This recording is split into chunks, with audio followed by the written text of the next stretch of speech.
সাধারণ মানুষ আজ সাধারণ মানুষ আজ সাধারণ মানুষ আজ বিভিন্ন সমস্যায় জর্জরিত। তো তারা যদি উপকারের জন্য আপনার কাছে আসে, তারা কি সাহায্য পাবে? নিশ্চয়ই পাবে, কিন্তু আজকাল তো তা করে না। আজকাল আসবে না আসুক, আগে গুরুজি वहीं से कर दीजिए। তুমি যদি নিজের হাতে না খাও, যদি তুমি খেলেই তো তুমি তোমার পেটটা ভরবে, তোমার হাত দিয়ে কর্ম করতে হবে। একটা বশীকরণ ক্রিয়া করতে গেলে যার বশীকরণ, যে বশীকরণ করতে চায় তাকে করতে হবে, তাকে অংশগ্রহণ করে এটা করতে হয়।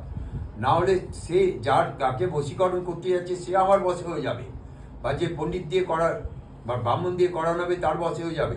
তার মাথায় সেটা ঢোকে না, পয়সা দিয়ে সব কিছু হয় না। বা একটা কাজ করতে হবে 50 দিন খালি সকাল সন্ধ্যে ফোন করে, রাত 2টো 1টা সবসময় ফোন করে যাচ্ছে।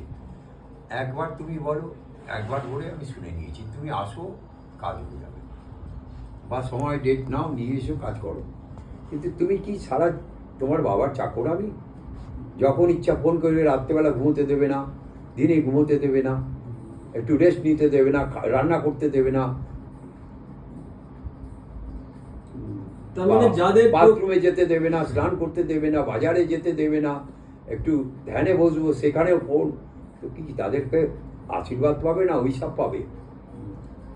যার মানে প্রকৃত যাদের প্রয়োজন তারা যেন এখানে আসে। এখানে আসে, আগে থেকে একটু কথা